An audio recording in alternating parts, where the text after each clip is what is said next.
Shalom, Bapak Ibu Saudara yang dikasihi Tuhan. Mari bersama kita sejenak merenungkan firman Tuhan. Dan terlebih dahulu kita akan bersaat teduh. Firman Tuhan saya ambilkan dari Injil Matius pasal yang ke-8, ayatnya yang ke-28 sampai dengan yang ke-34. Setibanya di seberang, yaitu di daerah orang Gadara, datanglah dari pekuburan dua orang yang kerasukan setan menemui Yesus. Mereka sangat berbahaya, sehingga tidak seorang pun yang berani melalui jalan itu. Dan mereka itu pun berteriak katanya, "Apa urusanmu dengan kami, hai anak Allah? Adakah engkau kemari untuk menyiksa kami sebelum waktunya?" Tidak jauh dari mereka itu sejumlah besar babi sedang mencari makan. Maka setan-setan itu meminta kepadanya, katanya, "Jika engkau mengusir kami, suruhlah kami pindah ke dalam kawanan babi itu." Yesus berkata kepada mereka, "Pergilah."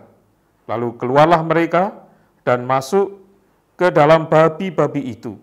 Maka terjunlah seluruh kawanan babi itu dari tepi jurang ke dalam danau dan mati di dalam air.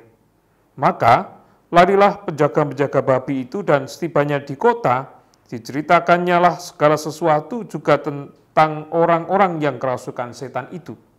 Maka keluarlah seluruh kota mendapatkan Yesus, dan setelah mereka berjumpa dengan dia, mereka pun mendesak supaya ia meninggalkan daerah mereka.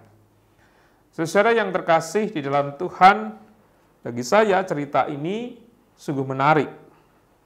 Karena setelah Yesus meredakan angin ribut, kemudian ia sampai ke tempat daerah orang-orang Gadara. Orang-orang yang di luar Yahudi atau non-Yahudi. Dan tentu bukanlah kebetulan ketika Yesus berada di sana kemudian bertemu dengan dua orang yang kerasukan setan.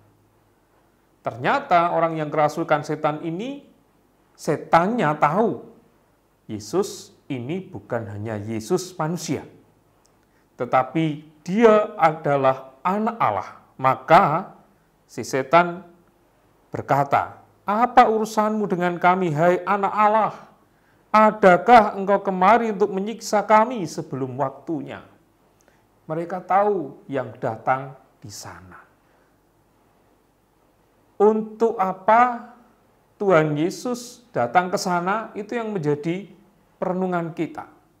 Ternyata memang dalam konteks ayat ini Tuhan sedang mengerjakan karya keselamatannya kepada semua orang, termasuk orang-orang Gadara.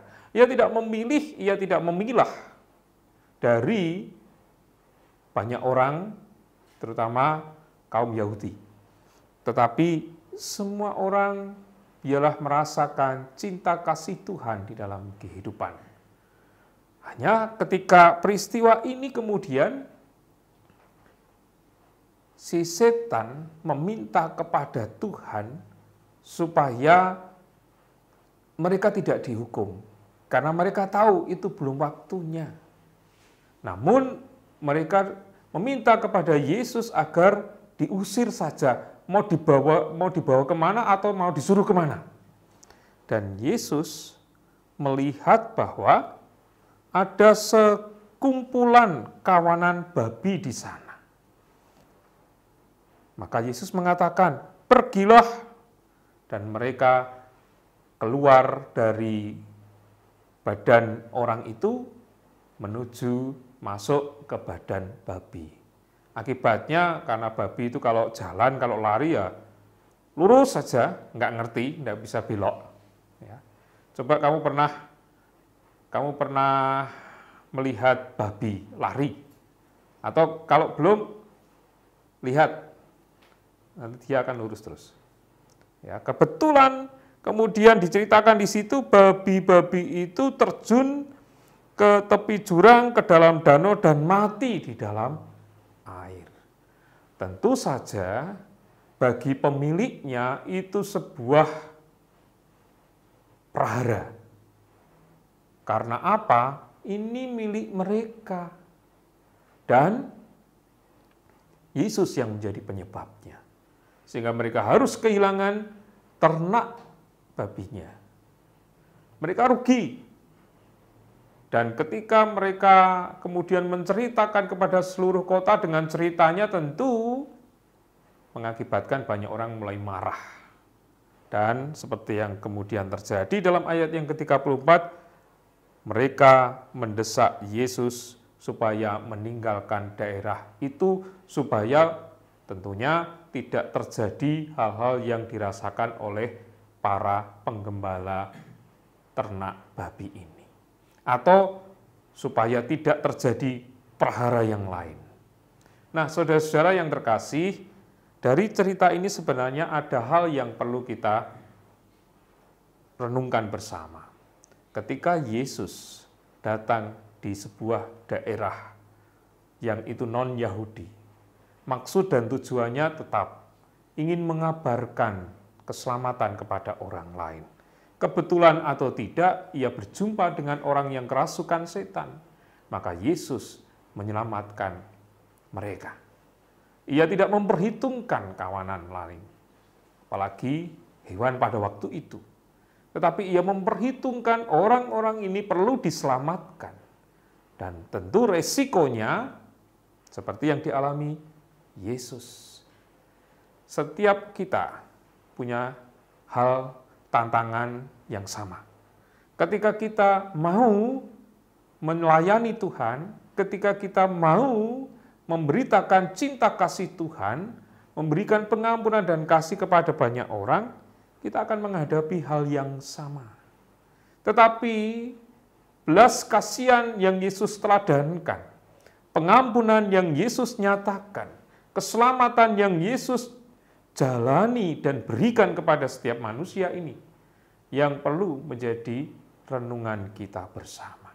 Sekalipun satu saat kita akan ditolak seperti Yesus, tetapi yang terpenting adalah diri kita telah melakukan karya keselamatan Tuhan di dalam kehidupan. Baik atau tidak baik waktunya, berisiko atau tidak berisiko dalam hal menjalankan panggilan Tuhan.